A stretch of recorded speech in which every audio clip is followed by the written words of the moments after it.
All right, so today we're going to be talking about defending Util in the, hi, what's your name? What's your name? Okay.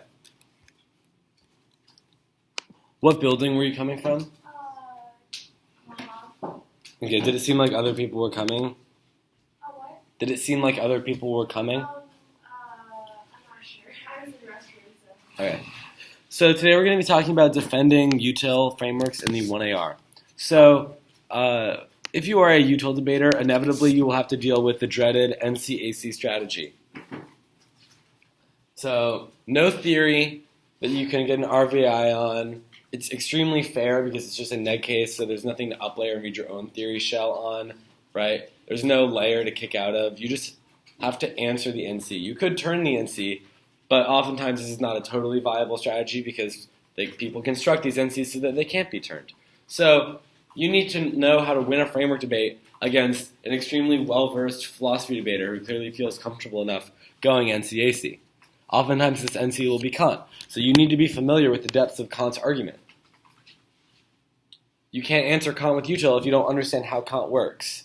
Otherwise, you're always going to lose because they'll be perceptually controlling it. So make sure you understand the other common frameworks in LD as opposed to just extending Util in order to do interaction. All right, so now we're going to talk about which framework warrants to extend out of your F. So the first thing is that you should figure out the potential strategic value of each justification before you read them, right? So our list from yesterday is gone, but I know, for example, that the reductionism argument that says that personal identity doesn't exist is going to interact extremely well with contencies. Hi, what's your name? Alexa. Okay. I know that the reductionism argument is going to interact extremely well with contencies because Kant depends on the notion of personal identity. I know the same thing about the determinism argument. Hi, name? Okay. So with this knowledge, I know already, but going into the round, these framework justifications can be used to exclude this kind of argument. In fact, if I know that I'm debating someone, that's always going to be reading the same contency on every part of the topic. Hi, name? Okay. More people. Arlo, Max, Carolyn.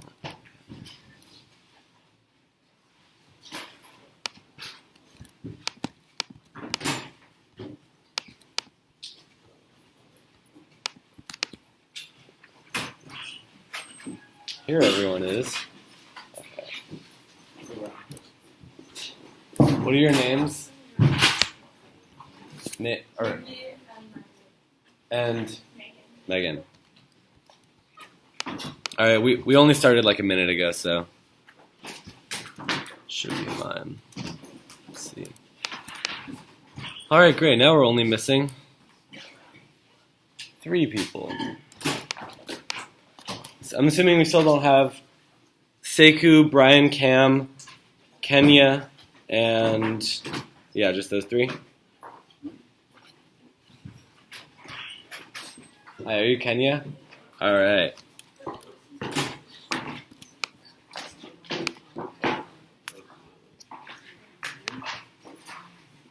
Okay. So we're 1 minute into this. All I was saying is, if you're a Util debater, you will have to deal with an NCAC strategy, which is a very difficult 1AR to give because it's hard to uplayer. And you need to figure out the potential strategic value of each of your framework justifications. So you need to, before the round, understand which warrants are going to interact with each position.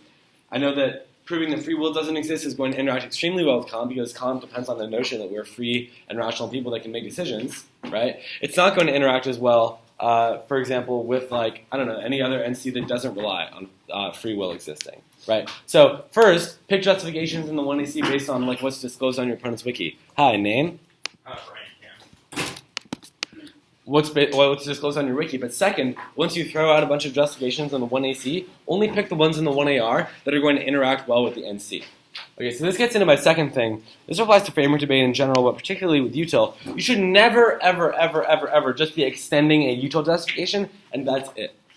You should, first of all, understand your cards well enough that you don't have to rely on pre-written extensions. But second of all, as a part of your extension, you should be explaining in the warrant of the extension why it takes out your opponent's framework, right? So extended reductionism, brain studies prove that we can split brains in half, which means the idea of personal identity is incoherent. That takes out Kantianism because it relies on a notion that we're coherent people through time, which my framework denies. Right? So embed your takeouts of the framework in the AC extensions. Don't put them on the NC. Just put them there. Reason being that otherwise you're being repetitive, and also people have this thing of well, I'm just going to go for the NC, and then they might forget to respond to your extensions from the app. Right? Forces them to do a little more interactive clash. So you have to figure out which justification is going to interact well with the NC. Extend those. The second guiding principle here is that you should go for less in the 1AR than you did in the 1AC, and less in the 2AR than you did in the 1AR. So there should never be a situation where in a rebuttal you are extending every single one of your framework justifications. Unless you only read one and you had to. But my point is, if you read 4 or 5, the 1AR should be extending 2 or maybe 3 if it's a really intense framework debate, and the 2AR should be extending only 1. This is really important note for the 2AR. Just pick 1.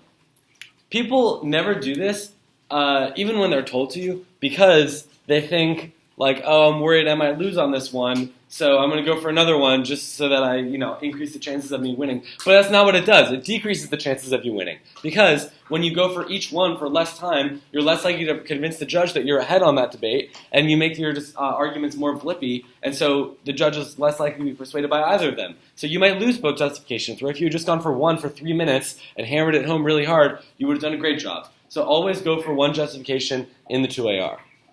And explain very well why it takes out the NC framework. Does that make sense to everyone? Any questions about any of that so far? All right.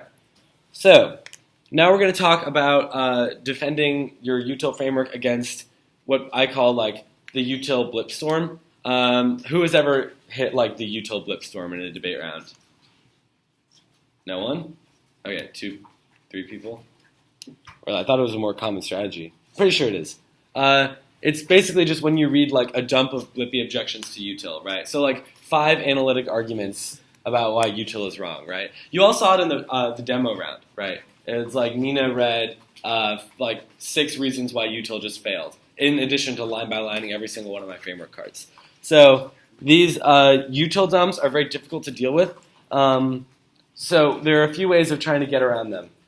First of all, though, we're just going to try to get out a few of them so we can start conceptualizing. Hi, name? Hello, Rohan. I wasn't supposed to be here, but then I switched it. Okay. So I'll mark you off. Thanks. They said it was okay? Yeah. All right, great. So just before we begin talking about how to deal with these arguments, let's just get a few of them on the board so we can start thinking about what they are. Go. All right, what's an objection to Util people have heard? Util just supports slavery.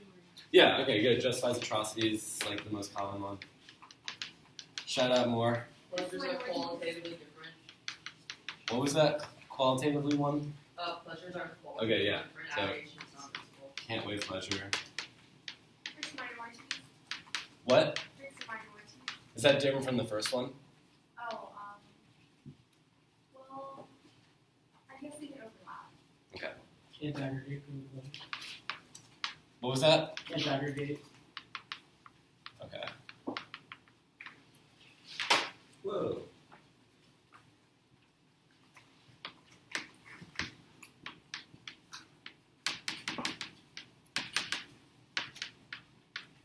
What are the arguments you've heard for aggregation impossible? It's impossible to calculate what consequences our actions will have. I hate that argument. It makes no sense. Any others? Anyone heard of the 2 migraines or 2 headaches doesn't equal a migraine thing? Okay, we'll talk about that.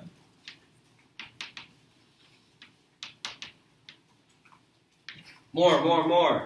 No acquisition distinction makes us have infinite burdens. Yeah, that's one argument. Infinite burdens. Infinite obligations.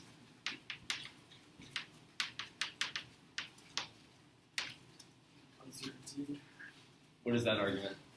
That in the face of extinction, we will not always default to utils, which we can perceive what are boundless and How is that a response to util? It's supposed to be a justification for util. What? Oh, okay. All right. Any others? Policy paralysis. What's that argument? If Util says that we need to evaluate extinction impacts, and if they have like a very minute chance of happening, everything has a tiny chance of causing extinction means that we can never take any action. Okay, this seems like more of a problem with extinction impacts under util as opposed to a problem with like util as a moral framework. But I agree that is an argument people make. I guess like similar to what you're saying, you can't make decisions, you can't make moral decisions in real time, like really, because you won't know the outcomes of it. So just in general, like don't know outcomes. Right. Okay.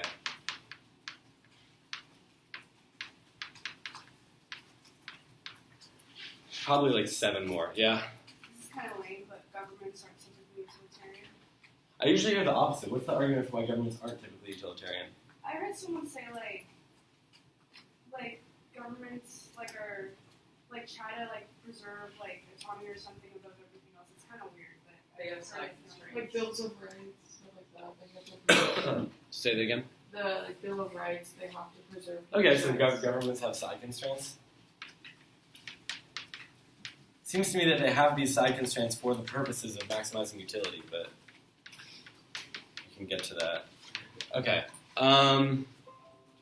Other arguments. Anyone heard of the utility monster? Yep. Okay. What's the utility monster?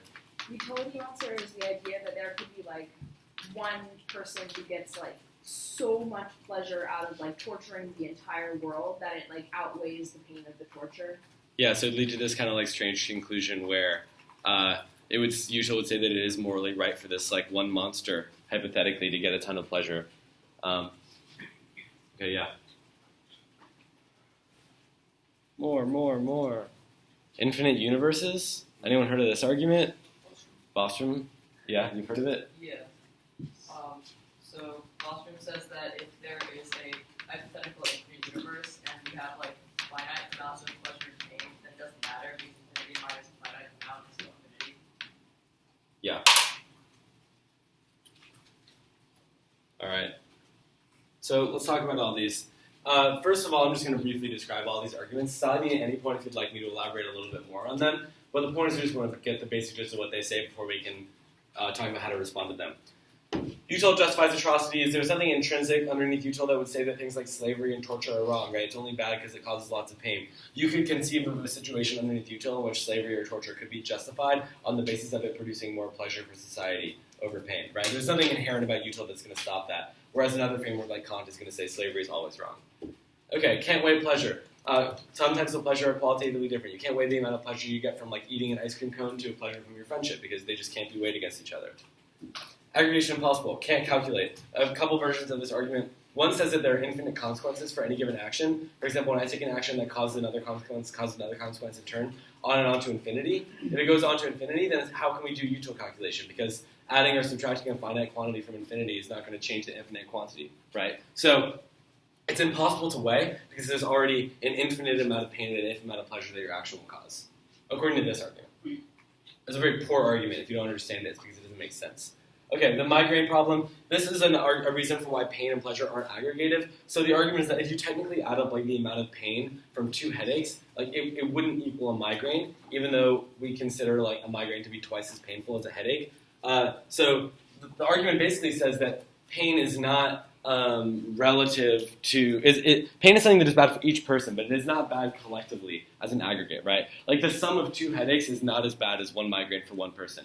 It's for example, I was talking with a staff member who is a utilitarian, Jacob Nails, and he said to me, Jack, would you rather torture someone, give them an extreme amount of pain, the most excruciating pain imaginable, or would you rather push a trillion people with a little pin so they feel a tiny bit of pain?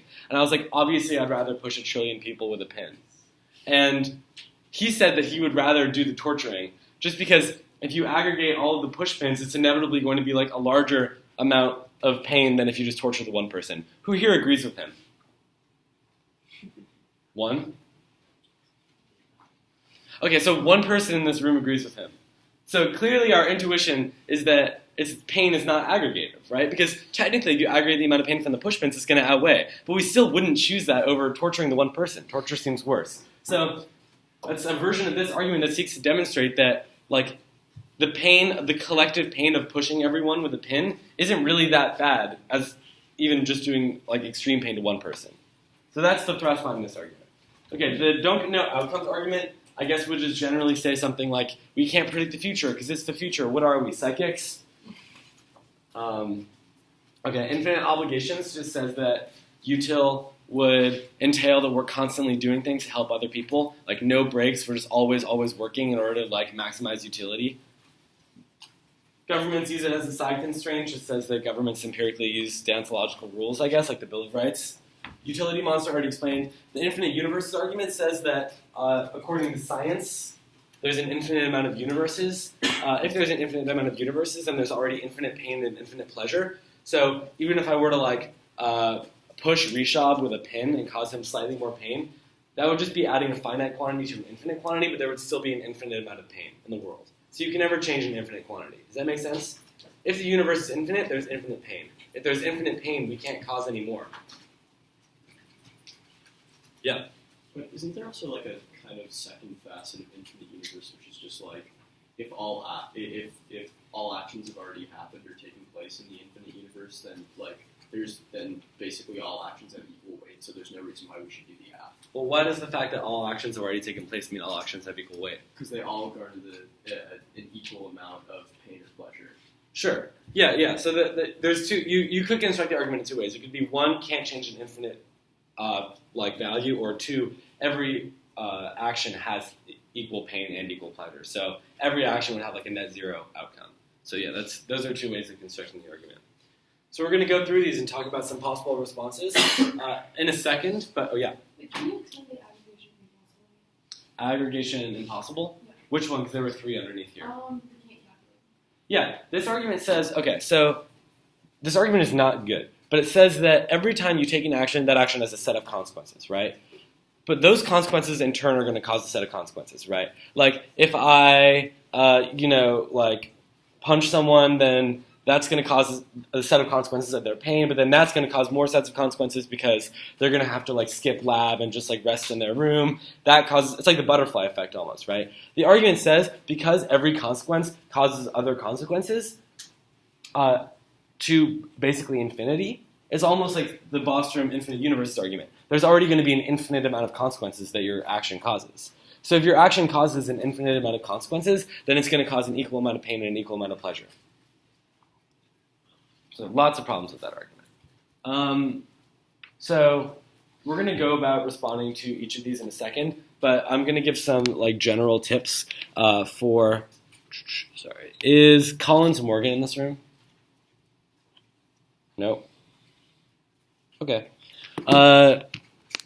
So we're going to talk about strategically in the 1AR how to deal with these justification or dumps of arguments, and then we're going to go through each one and explain how to object to them.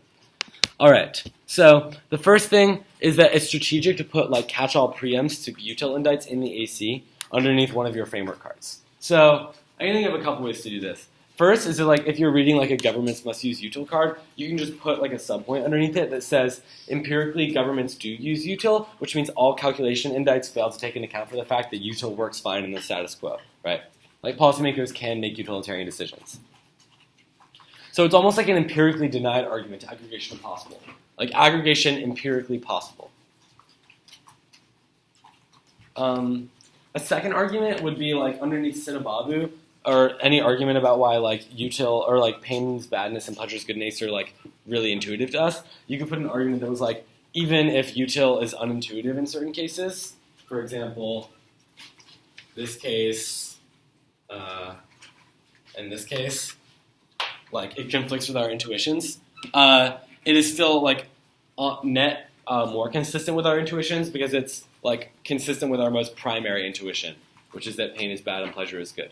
Right, weighing arguments like that. People don't like to actually like go for these arguments. You know what I mean? Like if you preempted this in the AF, they're still just not even going to pay. They're just going to read all these arguments. They don't even know what they say half the time. They're just going to read them, and then in your 1AR, you'll just be like, oops, extend the A and B point, that takes out literally every single argument you made. And then they're going to be like, oh, all right. And you will have gotten a huge time trade-off. So perhaps it is the case that you don't even need to line by line these arguments, right? Like if you have an argument in your app that's dropped that says ignore util calcandites, then that's enough. All right. So other arguments you could make. So I think another good argument to make in general about these kind of like aggregation difficult claims is that it could be the case that the correct moral framework is extremely difficult to use. In fact, why would the correct moral framework be super easy to use? Like, morality is a very difficult practice. So the fact that a moral framework is hard to use could even be like its virtue, not its vice, right? Like, why is something being difficult mean that it's morally wrong, or we shouldn't use it, right?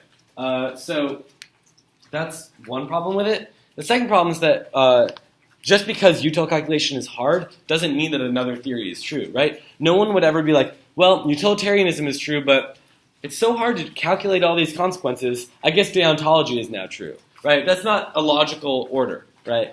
If you prove that a framework is difficult, that doesn't disprove the value of the framework. Okay, if you don't put any of these preemptive arguments in the AC, make them as an overview in the 1AR. So like, overview on the util dump. 1, util calculation empirically verified. 2, doesn't mean that deont is true, just means that my framework is hard. I can't remember, I think there was a third one. Oh, third, like, util is most intuitive, that's Sinababu, right? Something like that. That's what I would do. Obviously, if you're not reading Sinababu, it's going to change. But any argument that says that pain is intrinsically bad, pleasure is intrinsically good, let's go ahead and interact with them. All right. Next, really important guiding principle is don't take too much time to respond to these. You need to answer, but remember that they are just defense. It's just defense. That's all. So don't waste a ton of your time responding to them. Your overview against these arguments should be your most important tool. If you take time to 3-point everything in a util dump, you will have wasted 2 minutes of your 1AR. That's valuable time you can't get back. So refrain from spending too much time. Consider one-pointing all of them really quickly, right? You're not going to be able to do it quickly unless you drill, though. So try doing drills where you pull up like 7 reasons why util is wrong that either you wrote or a teammate wrote or you found on Circuit Debater or something, and drill just going through them. This is what I did, right, to prepare myself for framework debates. So it got to the point where you should be able to place, if someone reads like 5 objections to util, you should be able to place an overview and make one response to each one in like 30 seconds. So try to push yourself to be that fast about it. If you end up wasting more time, then it's going to be really bad for your 1AR strategy, and these will have done their job. So try to minimize the time-suck potential of these arguments by only making one response. The reason why you don't need to make multiple responses is because these arguments aren't that great. I mean, a lot of them, there's like a lot of force behind them, right? Like, I'm personally extremely persuaded by this first argument against utilitarianism, but all people ever say is, util justifies atrocities, right? Like, these are not fully developed arguments. So don't be afraid to only one-point them, because you're just one-pointing a blippy argument. You don't need to pretend like they're super developed. All right. The next thing I would say is that you should consider biting the bullet on some of these objections. So don't always think of a way to get around your framework if it's too difficult to think of a reason for why that might be the case. So, like, if someone ever made the utility monster against me, I would just be like, you know what? Yeah, you're right. If there was ever a monster that gained extraordinary amounts of pleasure just from killing humans and the amount of pleasure they got outweighed the amount of pleasure that would be in a human's life, if that ever happened in like some science fiction future, then it would be moral. But like, big deal, right? It's just like really weak defense. Like at some point in some sci-fi future, util might say that it's moral if a utility monster did this, right? It seems like not at all a persuasive reason to reject a framework. So consider just being like, yep, that's what my framework would lead to, unfortunately. But like, you know, whatever. So consider doing that. Overview is the most important tool. Don't take too much time to respond to these. Yeah, I think that about covers how to deal with util dumps. Anyone have any questions about like general strategic things about how to deal with these arguments? Yeah. You talked about how you don't necessarily need to object to every objection, but couldn't they theoretically blow up like one of those points and like try to outweigh your framework with it? Like, for example, Oh, yeah. utility monster? Yeah, so, well, maybe. Utility monster is probably like the least persuasive argument, just because it's such a hypothetical, random, like sci-fi example, right? But what I was getting back, I knew I was forgetting something. These arguments are defense, as I said. Defense is defense. It's not going to win them the round, right? So, like, there's no scenario in which you are, like, winning a really good, nuanced warrant for why util is true, and you're crushing them on day on bad, but then, like, utility monster flips the, like, debate, right? It's just not going to happen. These arguments are weak and defensive and short. So, yeah, no problem.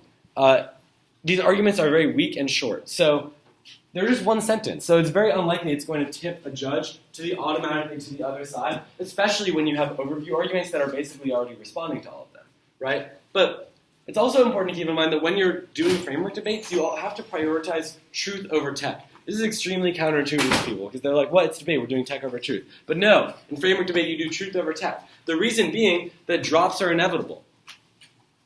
You're always going to drop some card or some little blip on the framework or some random winning argument. So the most important thing is to overall perceptually be ahead and convincing the judge that you're on the right side of the issue and have the more nuanced and well-justified framework.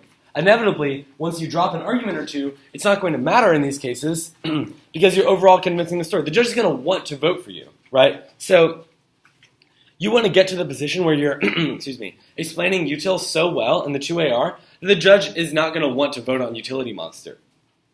So that's the degree at which you should be. But you're right, ideally you don't drop utility monster. Ideally you have to quickly respond to all of them. Did you have a question? No. Okay. Someone else had a question, I think. Would anyone else like to ask a question? Yeah. Can you use like some general responses that you can use to like outweigh or like just respond to these? Respond to these? Yeah. Yeah, that's what we're about to get to. Okay. So we're going to go about how to respond to each objection.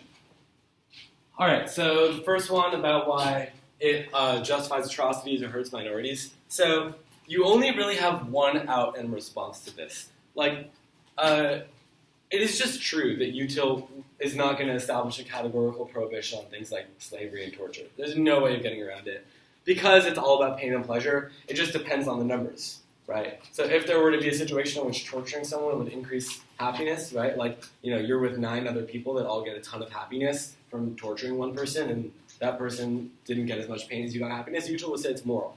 So the only way of getting around this, I think, is just to say that, like in 99.999% of instances, util is going to exclude these things, right? So like you can conceive of extremely specific instances, but that like torture would be a justified thing. But because it says that pain is bad, and because the pain of being tortured or being enslaved are so extreme, it's going to say that these are wrong in almost every relevant case. So what I would do in response to this would be like, can you ever name a time in which slavery has been justified under util? I mean, maybe one of you can. I don't know. Can anyone? Usually slaves are in extreme amounts of pain from being enslaved, right? It seems to be worse than the pleasure that like their owner might get from like having to do slightly less work or pay less money to an actual worker.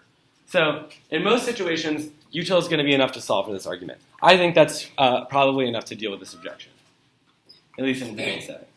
Although I do think there is something troubling about like believing in a moral theory that can't just say that like something is bad 100% of the time. But that's more of like a personal belief. All right. Anyone have questions about this? Responses to my response or other responses to this argument? Anything they find interesting about it? All right, well, stop me anytime if you have any questions about any of these arguments. Second one, you can weigh pleasure. So this is an interesting argument. I think that it's very easily solved by remembering the distinction we talked about yesterday between hedonistic and desire satisfaction or preference util. So who can tell me the difference between hedonistic util and preference util? Yeah. Hedonistic util is basically just like about like basically chemicals in your brain, basically feeling good. Whereas preference util is like being able to accomplish your goals in life. Yeah. So I think either one of these objections or either one of these ways of spinning the framework is going to have a very easy job responding to this argument about why you can't weigh pleasure. Okay, because on the one hand, the argument says you can't compare things like friendship and ice cream. if Util is all just dopamine firing, then you totally can. Just compare the amount of dopamine you get from an ice cream cone compared to the collective amount of dopamine that you get from friendship. Now, this is definitely weird because, like, you know, I consider friendship to be a stronger bond than, like, something that could be outweighed by having ice cream, depending on how much I like the ice cream. But at least the framework can deal with it pretty intuitively. On the desire satisfaction view, it just depends about what you prioritize more, right? Like, if part of your life plan is having, like, a group of really close friends, and that's, like, a really important desire that you have, then it's going to be more important than, like, the desire of, like, satiating your hunger on a warm day.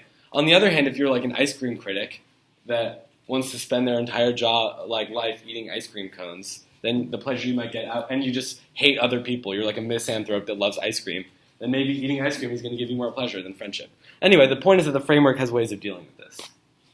Okay, questions about that? Yeah. What question about the first one? Yeah.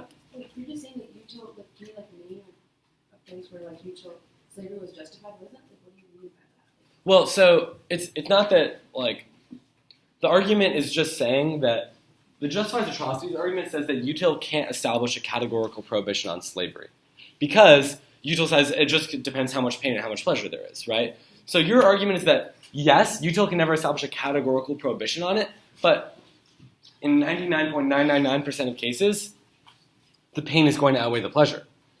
So the pain of slavery is always going to be worse, basically, in all relevant cases. So we don't need a categorical prohibition. And the example I gave is just to try to demonstrate that, like, the fact that we can all realize that slavery caused, like, extreme amounts of pain proves that there's not really never going to be a scenario in which it would have, like, net positive amounts of pleasure. All right. Does that make more sense? Cool.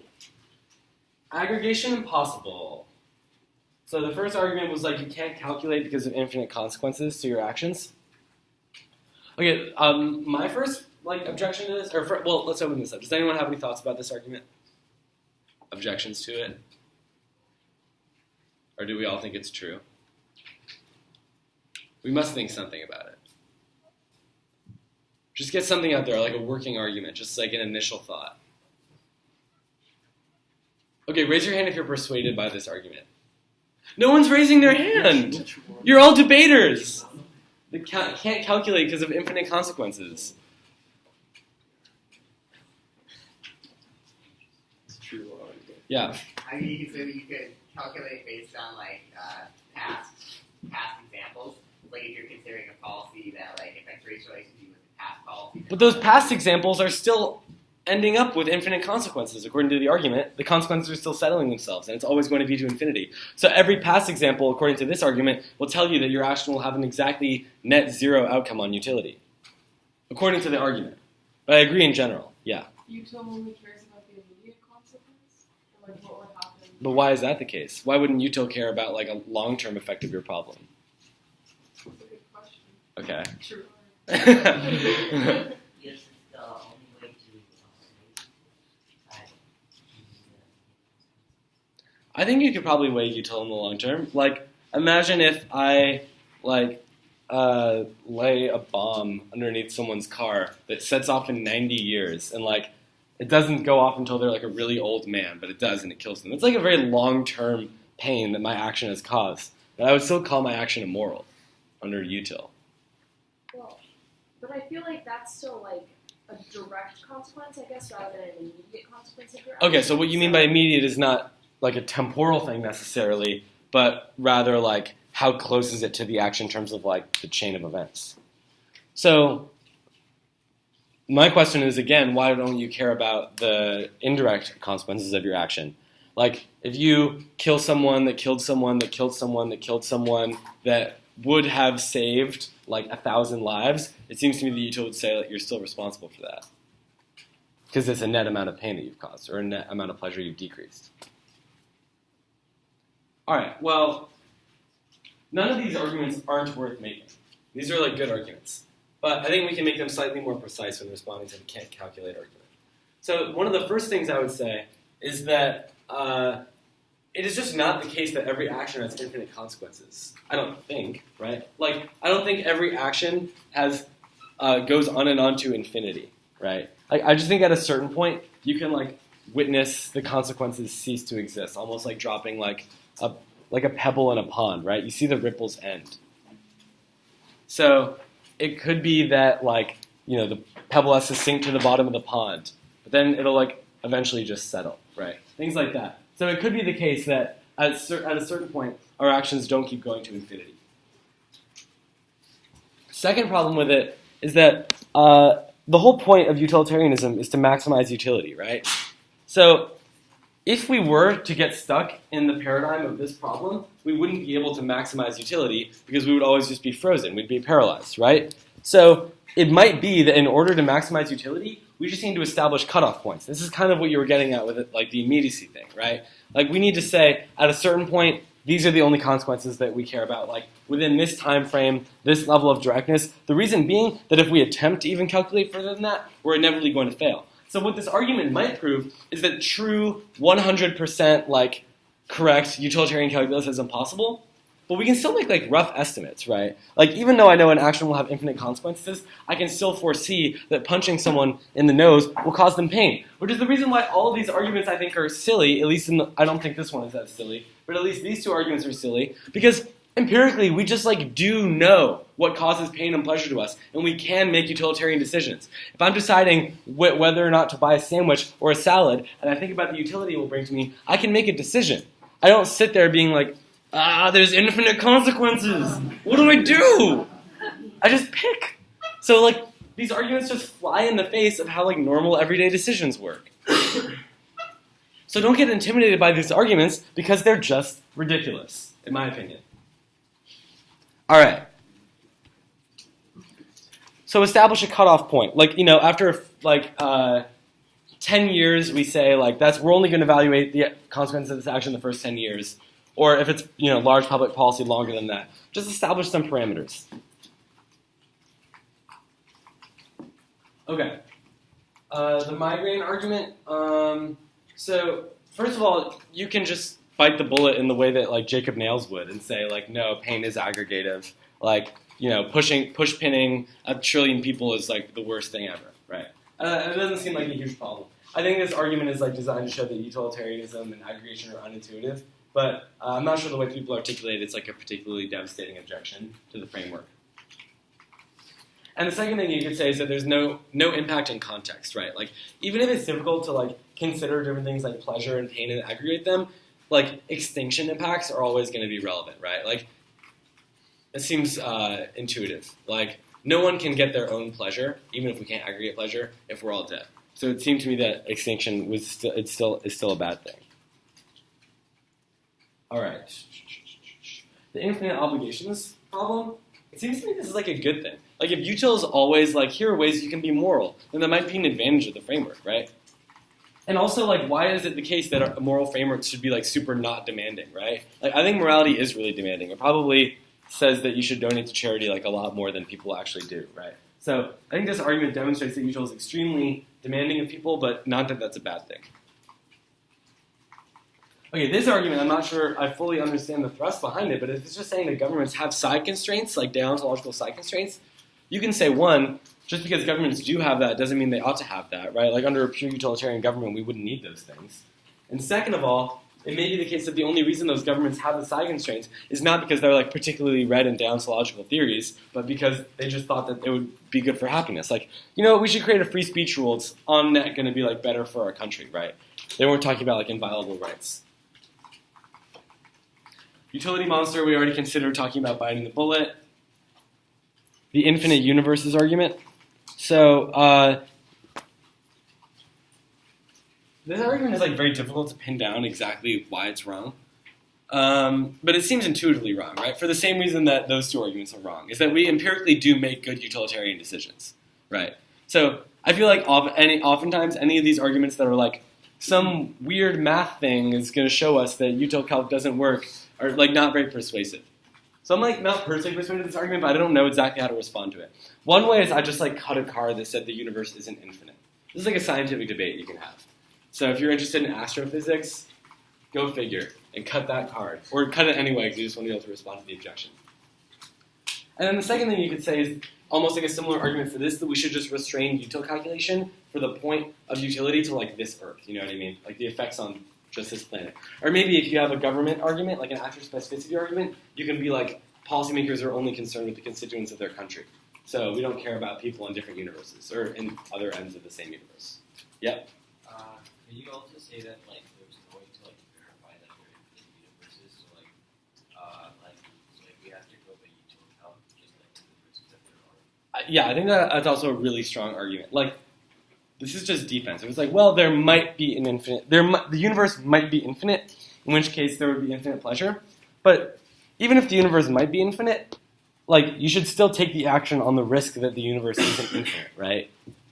Like, why should we take that risk? I think that's a smart argument. All right. So, we've gone through most of the util objections. Any final questions before I move on to the last part of the module? All right, so we're going to talk about 1AR strategy and also answering NCs. So the first thing to keep in mind is that you should always be making a death-first argument, especially if you have an extinction impact in your AF. So make some kind of argument that says death precludes the NC. These don't have to be like the highest quality arguments ever. I'm not advising you to make bad arguments. I think death first is always like a decent argument, but you at least want to throw it out there, right? Death precludes virtue ethics because we can't be virtuous if we're dead. Death precludes calm because we can't have freedom if we're dead. It's like a turn, right? You're not framing it as like my framework is better than yours. You're framing it as like a AF impacts turn the NC in that way because extinction is the largest violation of freedom or the largest thing that prevents virtue. That being said, most of my 2ARs actually when I was reading util AFs wouldn't even go for util. They would just go for the death first argument. Because it's so simple, right? Just concede util is false, right? Sometimes people will spend so much time on like the migraine problem or the justifies the trust problems. I'm like, great, that's fine. Concede the util goes away. I turned the NC. Let me explain why death comes first by doing things like no act omission distinction, no intent foresight distinction. People remember act omission and intent foresight from yesterday, right? We remember why proving no act omission distinction is going to help you turn the NC because you're proving that the neg is willing murder. So if you prove that the neg is willing murder, that puts you in a significantly better place. Okay, the next thing is that you always want to, if you're answering a contency, you want to be framing the AF as like an imperfect duty too. So Kant says we have like an imperfect duty of beneficence, and you can make some kind of argument that says that helping others would involve doing the affirmative because, it generally promotes good consequences. So you can always frame it like you have some kind of offense underneath the Kantian framework by using beneficence.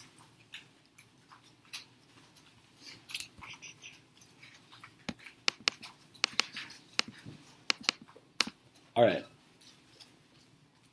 Any questions about 1AR strategy in response to the certain NCs?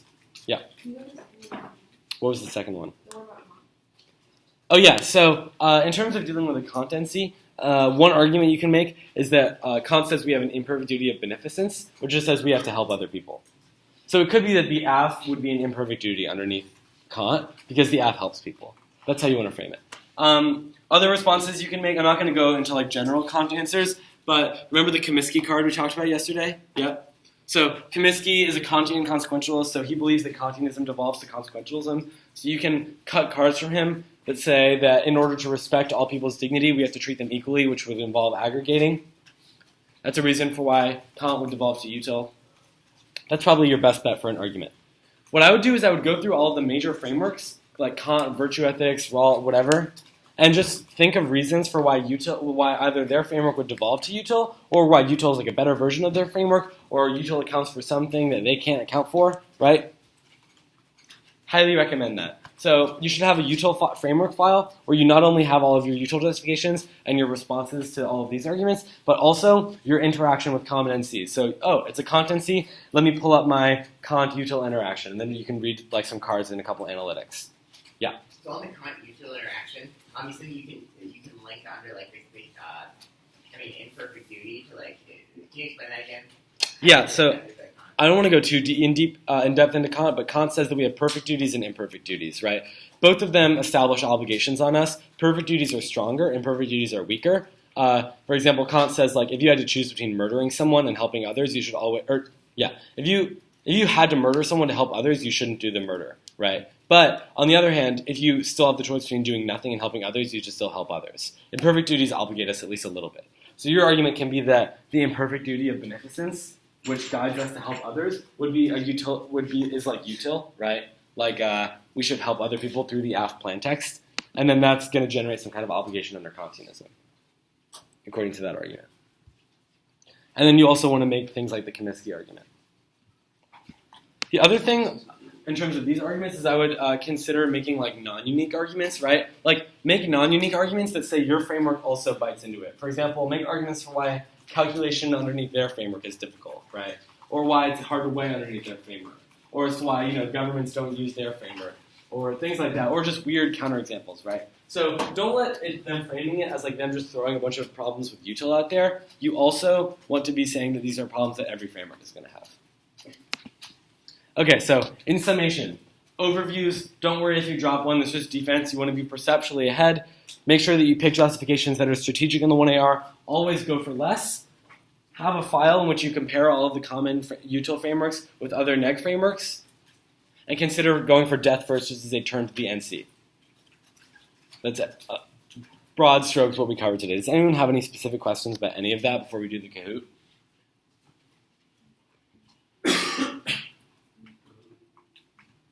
Someone say Kahoot?